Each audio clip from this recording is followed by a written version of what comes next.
So, there I was, standing outside the quaint little coffee shop where Clara had decided to play Cupid.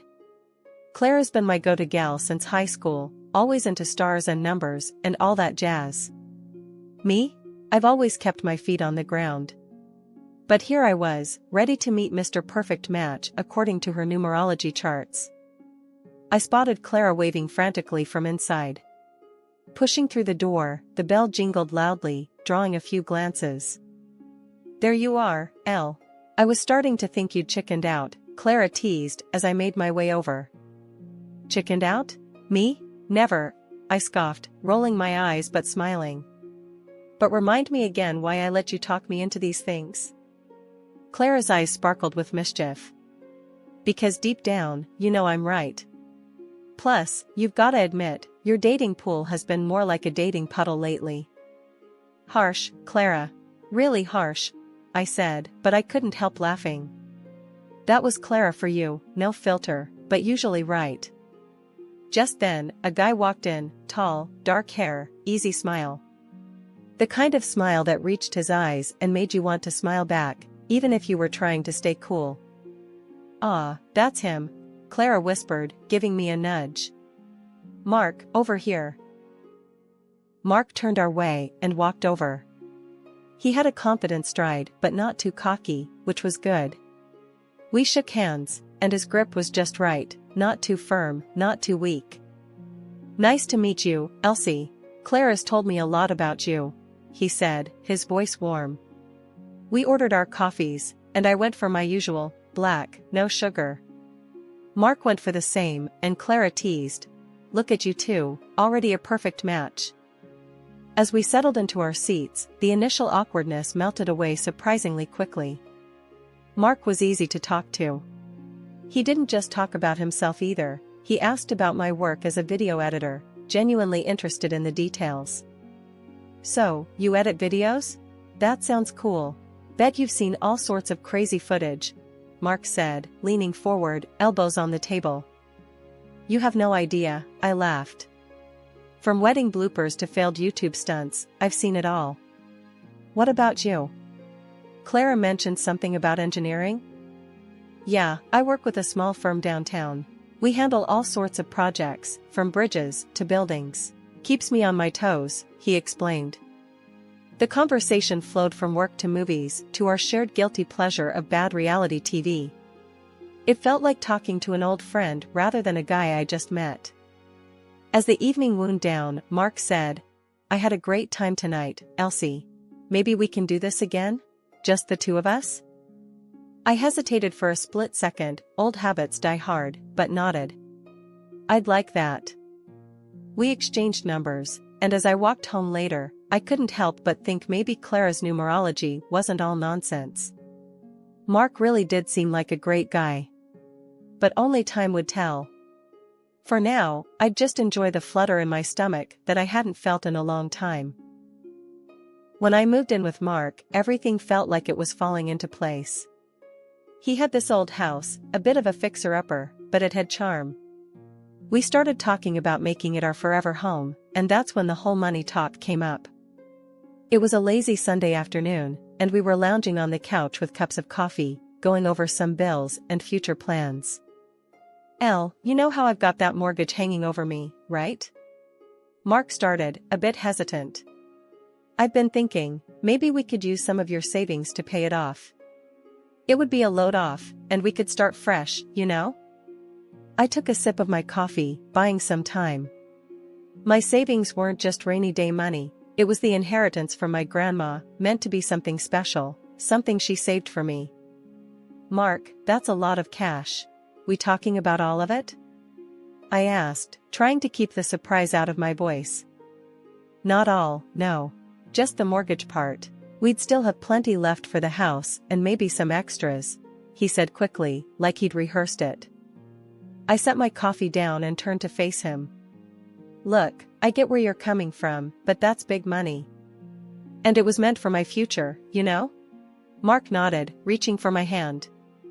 "I know, Elle, and this is our future, right? Together? Paying off that mortgage would mean less stress about finances." We could even start talking about renovations or a new car. I pulled back a little, thinking it over. It wasn't just money, it was security, my security, and Grandma's wish. But then, wasn't a happy, stress-free home with Mark worth it? Okay, suppose we do this, clear your mortgage. What's next? We're just going to jump into renovations? I asked, feeling the weight of the decision. Yeah, think about it. We could redo the kitchen, maybe knock out that wall to open up the living room. Make it really ours, he said, his eyes lighting up with every word.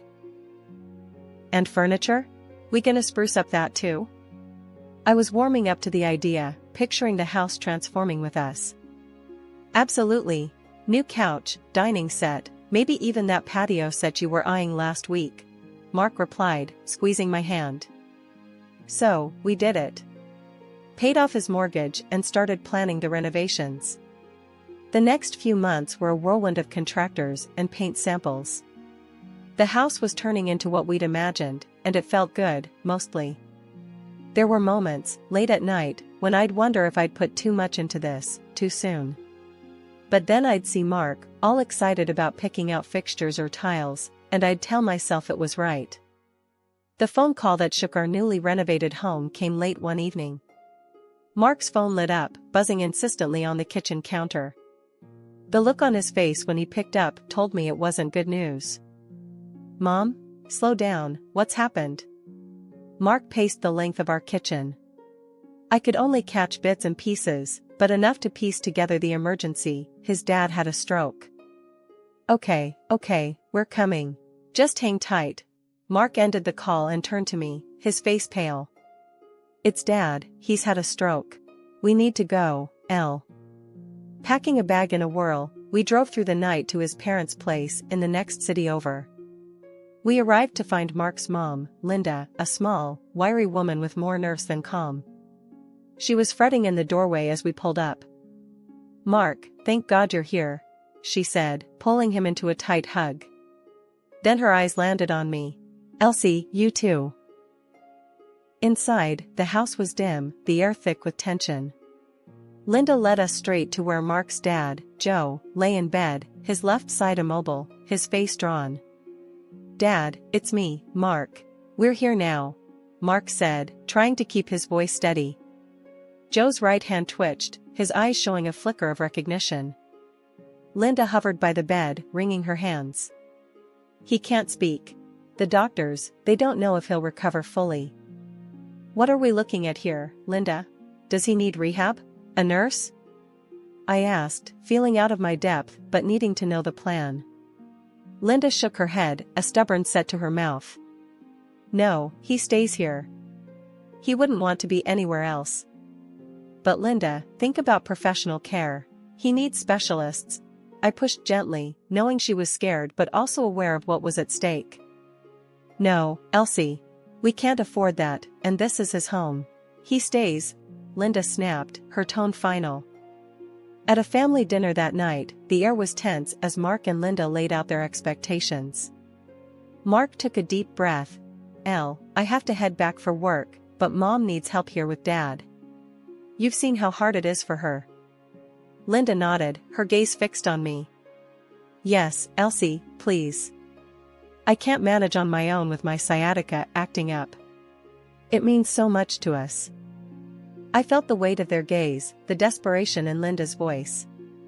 Mark was looking at me too, his eyes pleading. I knew what my answer would be before I even said it out loud. After Mark left, the reality set in. It was just me and Linda, and mostly just me, taking care of Joe. Linda's bouts of sciatica left her bedridden many days, and I was running the house, managing medications, and trying to keep up with my own work remotely. The days were turning into a blur of endless tasks and mounting frustrations. Linda, blaming everything on her own health issues, didn't lift a finger around the house. Worse, she had a knack for making me feel like nothing I did was ever enough. Elsie, are you going to sit at that computer all day? Linda's voice would slice through the quiet of the house like a knife. I was hunched over my laptop, trying to meet a video editing deadline, the stress evident in my tightly furrowed brow. I'm working, Linda. This is my job. I'd respond, my voice strained but calm, keeping my eyes fixed on the screen. It doesn't look like much work to me. She'd scoff, shuffling off with an air of disapproval. I bit back the sharper retorts teetering on the tip of my tongue. After all, she was family, and family meant biting your tongue until it bled, right? But it was hard, especially when I felt more like a maid than a daughter-in-law. Each day, I cooked, cleaned, and cared for Joe, my father-in-law, who still hadn't regained his ability to speak. His eyes, full of gratitude and apology, often met mine, offering silent thanks that Linda never voiced. During one of my increasingly rare calls with Mark, I tried to explain how strained things had become. Mark, it's tough here. Your mom, she's really hard on me. And your dad needs more care than I can manage on top of everything else.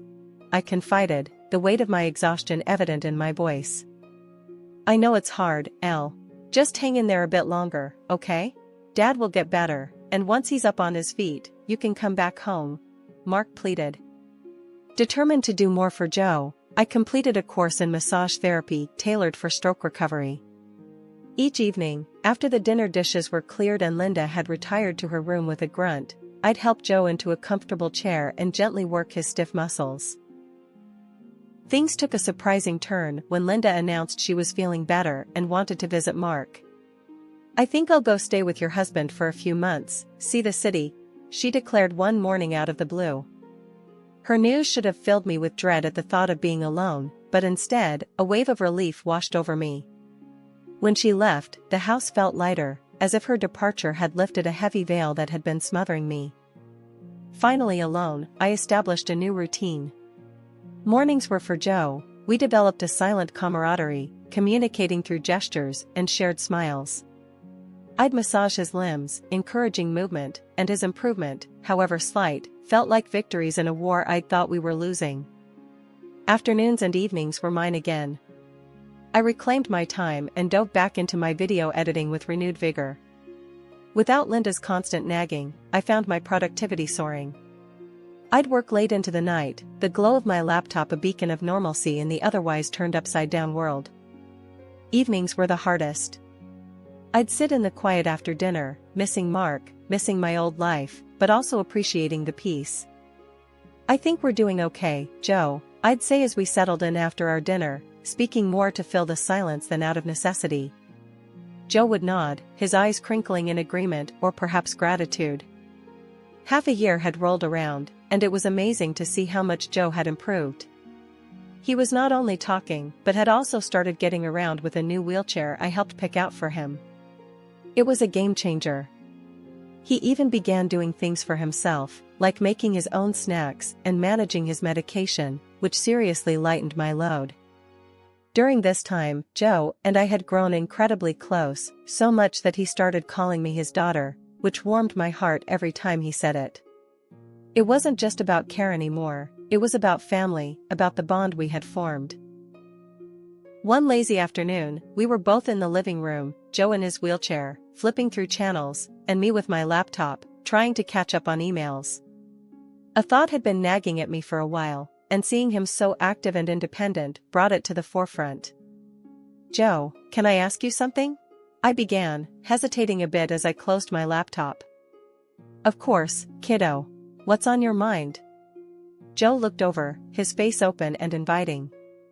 Well, I was wondering, why didn't you ever consider going to a nursing home or maybe even short-term care at the hospital? It might have made your recovery easier, I said, genuinely curious. Joe looked genuinely surprised. A nursing home? I thought about it. Actually, I wouldn't have minded that at all. I've even got some money saved up just in case I needed to go to a better place than what the basic insurance covers. I frowned, confused. Really? Linda told me you were completely against it, that you wanted to stay here no matter what. She said there was no extra money for anything else. Joe's face hardened slightly. That's not true, Elsie. I never said I wanted to stay here no matter what. And the money, it's there. I guess she didn't want me using it on a nursing home. That conversation left a sour taste in my mouth. It seemed there were decisions being made without Joe's input, which didn't sit right with me. But before I could dig deeper, my work pulled me back in. I'd landed a major video editing project that demanded almost all my attention. It was a big break for me, a chance to really make a name for myself in the industry. Life settled into a comfortable routine. Joe was doing well, my career was on an upswing, but there was a void where Mark used to be. His visits had become non-existent, and his calls were brief and distracted. Busy at work was always his excuse. As Joe's health stopped causing concern, I thought it was time to mend things at home too. With a heart full of hopeful anticipation, I packed up some of my things, hugged Joe goodbye, and headed back to the house that Mark and I had turned into a home. It was late evening when I arrived, the neighborhood cloaked in darkness, the familiar glow of our porch light a beacon in the night. But something was off. As I approached the front door, my key wouldn't fit into the lock. Confused and slightly anxious, I rang the doorbell. After a few tense moments, the door swung open, revealing a woman I'd never seen before. "Can I help you?" she asked, eyeing me suspiciously. I live here with my husband. Who are you?" My voice trembled, a mix of confusion and growing dread setting in. "I'm just watching the house for the new owner," she responded, her tone cautious yet firm. "New owner? There must be some mistake. This is my house," I said, the firmness in my voice belying the shock that was starting to take hold. "I'm sorry, ma'am, but the house has been sold. Maybe you should call your husband or something," she suggested before she started to close the door. Panic rising, I stepped back, pulling out my phone to call Mark. My hand shook so badly, I nearly dropped it twice. When he finally answered, his voice was cold, detached. "Mark, what's going on? Why is there someone else in our house?" I demanded, my voice cracking under the strain. "Elsie, I sold the house. We needed to move on. I bought a new place with my mom. There's no room for you there," he said, his words like ice shards piercing through me. "But all the money I put into that house, our house. How could you sell it without even telling me?" I could barely keep the desperation out of my voice. Mark laughed, a sound so chilling it echoed in my ears. "You think you can prove any of that? Good luck, Elsie. Are you divorcing me?" My voice was a whisper, barely audible even to my own ears. "The papers are on their way to Dad's. You can sign them and send them back," Mark said flatly. "Mark, please, what about your dad? What about Joe?" I pressed, desperate for some semblance of sanity in this madness. "He's no longer my concern. Mom's got the will in her favor now. We don't need you, or him. Why don't you take care of him if you're so concerned?" His tone was dismissive, as if discarding not just his father but our entire life together. The line went dead, the finality of the tone signaling the end of everything we had built. I stood there in the dark, alone, the cold night air wrapping around me like a shroud. The woman in the house turned off the porch light, and suddenly the beacon that had always signified home was gone, leaving me in darkness. I stumbled back to my car, my mind a whirlwind of betrayal, pain, and disbelief. The drive back to Joe's was a blur, my thoughts racing as I tried to piece together the shattered remnants of my life. How had everything gone so wrong so quickly? Steeling myself, I got out of the car and walked up to the front door. It opened before I could knock, Joe looking up from his wheelchair, his expression worried. "Oh, Joe, it's all gone. The house, Mark, he's left us with nothing." Joe took a deep breath and looked me straight in the eye. "Elsie, I've known about their scheming for a while now," he began, his voice grave but steady. "After my stroke, when I couldn't speak or move, I heard them. Linda and Mark, plotting right in front of me." I stared at him, aghast. "What? You knew?" My voice cracked under the strain of my emotions. Joe nodded slowly. "Yes, I heard them planning to sell the house out from under you. And worse, they planned to dump me in some cheap care facility once they cashed in on my assets." I felt a cold fury building inside me, replacing the despair. How could they be so cruel? To you, to me? I struggled to wrap my head around the depth of their deceit. Joe's face hardened. They're only after the money, Elsie. That's all they've ever cared about.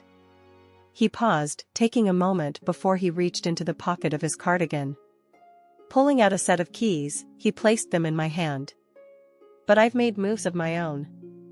I bought the house back, secretly. It's yours now, Elsie. I want you to have it.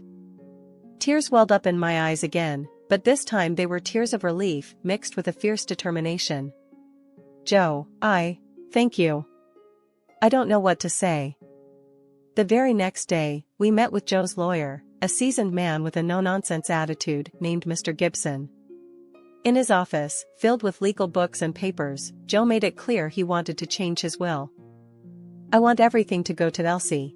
She's the daughter I should have had, Joe declared, his voice unwavering. Mr. Gibson nodded, taking notes.